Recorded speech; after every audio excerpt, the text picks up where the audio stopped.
Gentlemen, when you sit down, you can split the mics, please. Yeah. And kind of speak up. Thank you.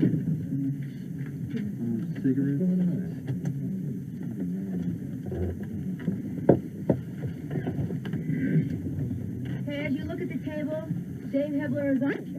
Do you have a statement to make, or we just going to ask you some questions? No, the reason that we are here is to, because we've seen some of the coverage on this, and we think that it's been entirely put in the wrong light by different individuals, and we'd like to see if somehow we can get it straight. What is the straight? The straight is that we love that man. That's what the straight is. And I'm telling you, no one could have been more shook up by that man dying than me. And I mean that from the bottom of my heart. And we wrote this, we started in this a year ago. Speak up, please. We started in this a year ago. And there's been nothing added, anything different than what it was already, the book was already completed. And we didn't expect anything like him to do this, because otherwise it would have gone on, and whether he put a lawsuit against us or whatever he would have done.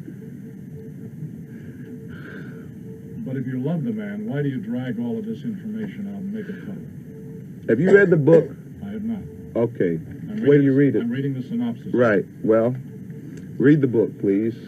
I mean, you don't have to buy it. Just read it from someone, or hear someone that's read it, and find out that it's not the drug thing that's in there that so sticks out. It's the things that we did crazy, the good times, the things we had, and how we felt that the drug things changed him into the person that he became.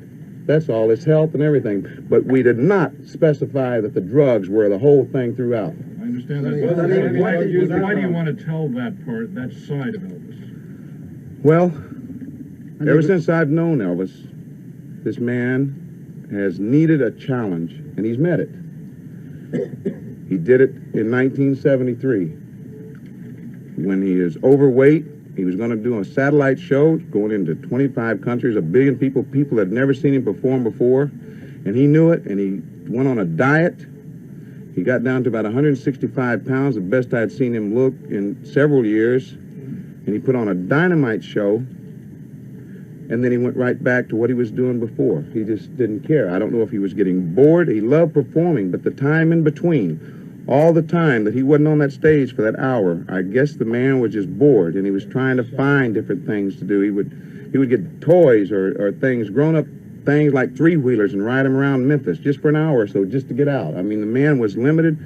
He could be in the middle of the crowd, and he could be lonely. He was one of the loneliest men I've ever seen in my life. And we tried to be with him and protect him and keep him happy as the best we could. I swear to God we did, man. Sonny, you said you didn't understand why he did what he did. What do you mean by that? On what part? You were saying, I just don't understand why he did it. I don't know what you meant by that. Did what? Why he did the drugs? Yeah. Yeah. I guess because he was bored. He was bored, and unless he was on stage, the man didn't have anything to do. What drugs are we talking about? Was he hooked? We're talking about uppers and downers. We're talking about sleeping pills. We're talking about things like Demerol. Yes. You actually saw him take Yes. Yes. Was he a constant user of drugs? Is what you're talking about? He would get on and off of them. I mean, it was, he would get on them, I guess, like I said, out of the boredom, and then he would, when he knew he had something to do and he had to be straight, he would go ahead and clear himself out of them for a while and just take the sleeping pills to go to sleep and not get totally out of it. Like after an engagement in Vegas, the first couple of days he would stay there, boy. After not being able to do anything except take sleeping pills and his uppers and things, he would just, for the first 2 days, just get totally wiped out on Demerol and things and just sit there and not even be able to open his eyes. Just Sonny, over a period of how many years was he involved in taking drugs? Well, he told us that a sergeant started him on Benzedrine or Dexedrine or something in the Army when he was on maneuvers out in the snow and everything. The sergeant said he didn't want the guys falling asleep, getting frostbite or frozen to death. He gave them, and this wasn't Army policy, it was just this sergeant had got them. And Elvis started using them then. When he came back, and I started for him in 1960, he was working out in karate. He had started, you know, learning this art over there, and he was very enthused, and I started working out with him, and he was showing me, using me as what you call a dummy, where I would throw the punch, and he would show the counteracting moves.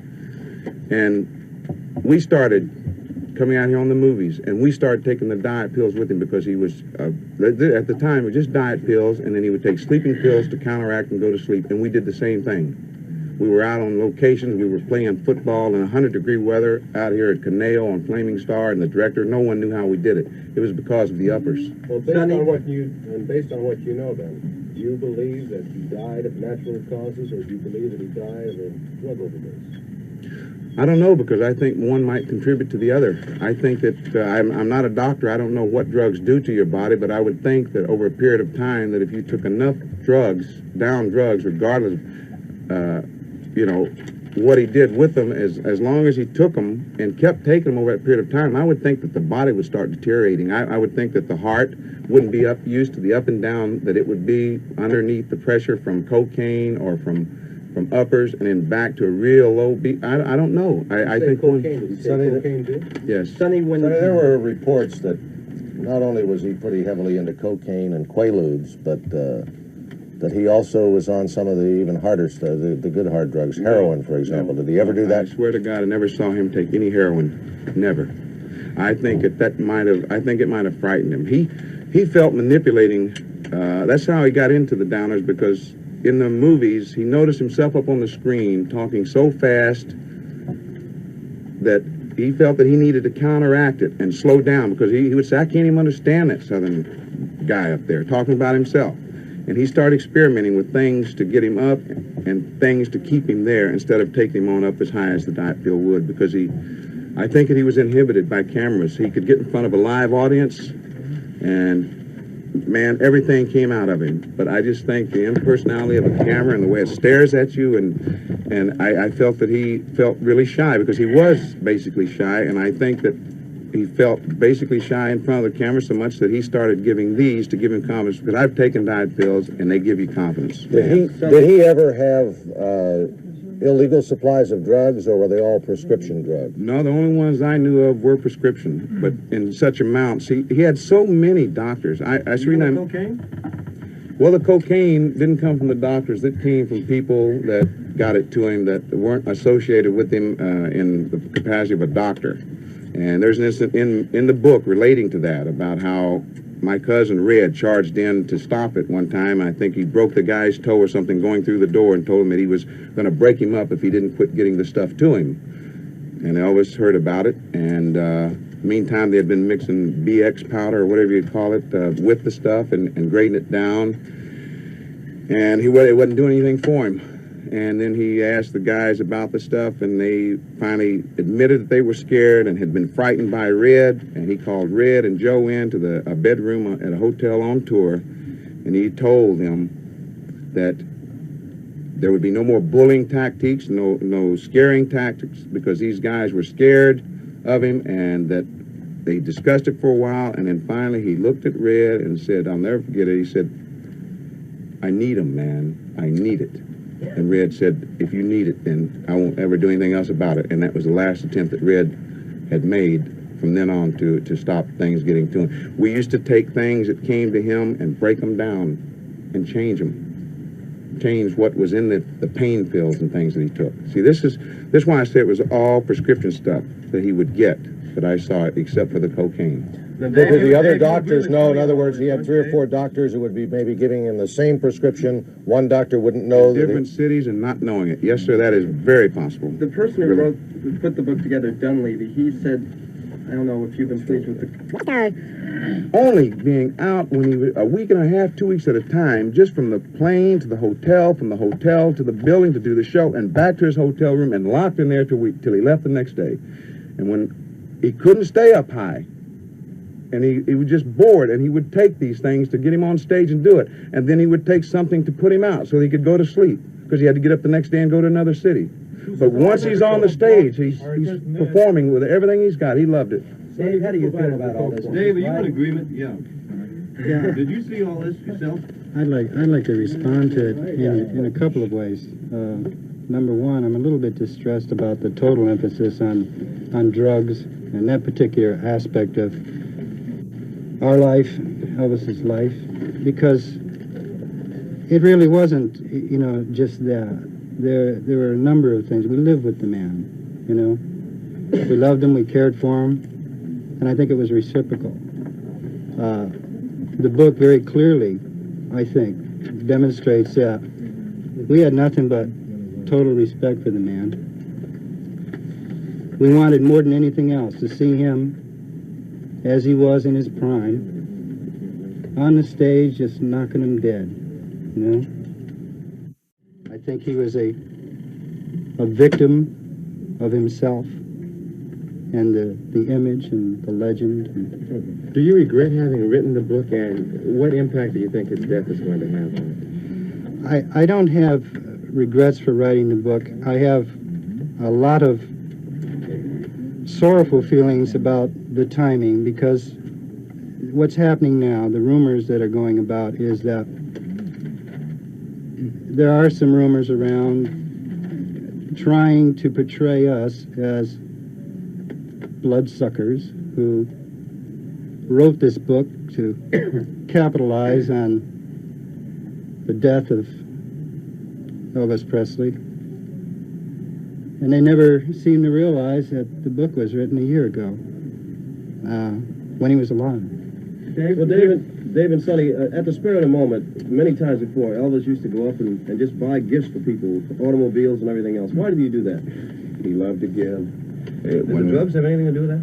I don't think so. I think it was just the spirit. He wanted to see the person's face when he gave it to him. I mean, it was he was insistent upon that. He liked to see, and he would be with them and share with them, boy, for that time. And then the next day, he didn't want you to mention it, that, you know, it was gone and past, and that moment was it, and he gave it to you, and he wanted you to just accept it in that sense, that he enjoyed giving it to you, and he didn't want you to carry on about it over a period of time. Excuse me. And he loved to give. We went with him one time to a black lady in Memphis that he had read about in the paper that was crippled. And he read about it, just an article in there, no special appeal thing. And he went and bought the most expensive wheelchair, electric wheelchair, and took it over to her and gave her some money and stuff. I mean, this is the way it was. What feedback had you ever gotten from Elvis on the book? Did you get any of that? No. No. He said he wasn't worried about it. What did he mean, do you think? He just meant that he wasn't. He knew, man, that we loved him. He knew that we weren't going to chop him up or try to axe him or anything. He knew. He knows now that. I'm telling you.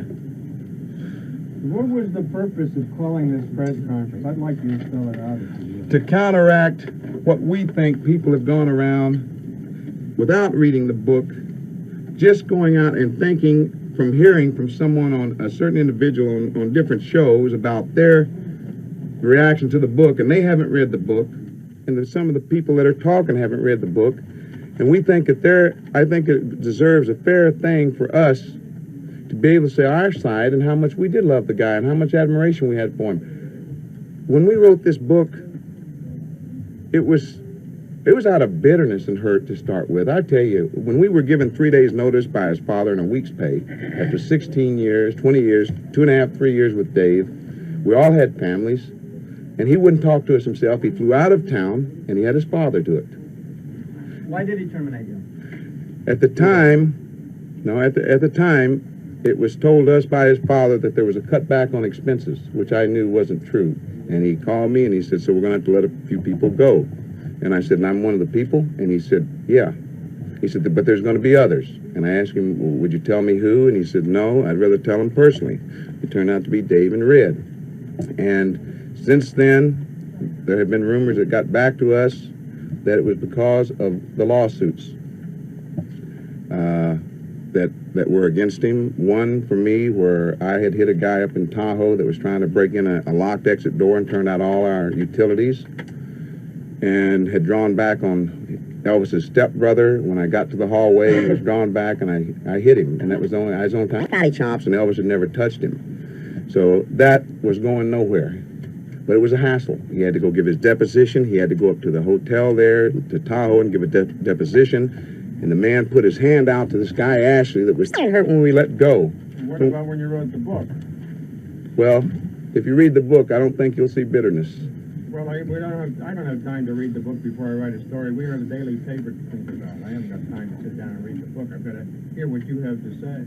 Well, that's unfortunate because the problem is that, you know, everything is inexorably tied into the book. And, you know, I can't apologize for your lack of time not being able to read the book. Well, your author, Dunleavy, seems to be prompting he's read the whole book, I assume, since he wrote it. He keeps talking about drugs all the time. Well, he's sensationalism. I mean, he writes for the Star. As you know, it's on the same thing as the Enquirer, the sensationalism type thing. He's writing for the New York Post, too. He's running a series of articles in there. And when we met him, he wasn't like that when we were with him last year. I mean, he was interested. He broke down with us during the interviews when he saw one of us get moved, when we would recall an instance of what this man had done. And I couldn't believe that was the same guy up there. I could not believe. Have you tried to talk to him? What would you tell him if you could talk to him right now? Are you upset I would with him? I would tell him, Steve. Well, I can't say what I'd tell him. No, it would be curse words. I mean, I would call him a name. And I said, what are you doing, man? Who are you? You were someone we told a story to, and you're going up there and blasting into him like that and saying the whole thing's about drugs. It's not. There's love and admiration in there. Is the book a misrepresentation? Not at all. It's fact. It is true. Well, where is the sensationalism then? The drugs thing that he keeps trying to bring up as the main thing, and it's not. The drug things are mentioned in there minutely. If you read it, you'll see. But he went up there and could watch this man being embalmed, that was alive and well that day or something before, and I couldn't do that. But he was fat. It wasn't a thing of where he was an org type of killing and things with their hands. He was into all of these things. It wasn't just with death. He was curious about everything in life. He really was. It wasn't a morbid thing. Why are you here? We have been told by We live here. someone that his father doesn't want us there. And do you think Dunleavy's a phony now after all this? I think that what I That's saw your today words. was phony from the guy that I met a year ago. Yes, I do. I think he's a phony. Dave, you seem to be implying before that you were writing the book in part to try and get Elvis to change his ways. Is that right? You bet. That was one of the reasons. There were a number of reasons for writing the book. Number one, we felt that the manner in which we were discharged wasn't right. I mean, any employer has the inalienable right to fire any employee. No question about that at all. But nobody has a right to treat you like a piece of garbage. You know, nobody. And number two, to continue with that, is again, you know, to reiterate what we said earlier a couple of times, we wanted to point out to him, you know, what he was doing not only to himself but to the people around him, and we didn't want him to be what he was. We wanted him to be what we knew he could be and had been, you know, again. And thirdly, we wanted to, my God, we had families, you know, and we're sitting out in the streets, and what are we going to do? Be 40-year-old stuntmen? Or I wanted to add one thing to that. See, that's what I mean. A certain individual took the quote thing from me in the front page about maybe it will do some good. He didn't know what it means. He says, what does it mean it'll do some good? If he had read the book, he would have found in there that we were trying to present him with a challenge. Because if he looked back and saw all these things roll in front of him and know that they were true, I don't know how he might have dismissed them in his mind as the years went by. Well, it wasn't like... But when he saw it the way that it happened, like anyone else, when you read something about your former life or anything that you've done years ago, the reality of it is in front of you. It's not something you can... You know how it was. And that's what I meant when I said maybe it will do some good for him, for the drug culture, for people to realize no one is out of reach of drugs, man. Here is a man that had it in the palm of his hand and started off with it that way, and the drugs took it away from him. Have you? Okay, that's it. I'm Wait a minute. sorry. Now, we had to wait. So you know, this is a two-way situation. being a contributory factor. What's your response to that? Absolute nonsense. You know, how could it possibly have, you know, as a matter of fact, he even stated himself that, you know, he wasn't concerned about the book. And according to people, and you've seen it on the newscast, he's been for the last week, been very happy and looking forward to this upcoming tour. Sonny, was his Did his depression ever lead him to be suicidal at all? No, he No, that was too never- strong a person. no, No, never happened. never. How do you think that his death will affect? Thank you very much. Thank you. Do you know how much the book is sold? How many copies it sold? We have no idea. No idea. It just was released? We have no idea, and we don't really care. We're coming. Well, it-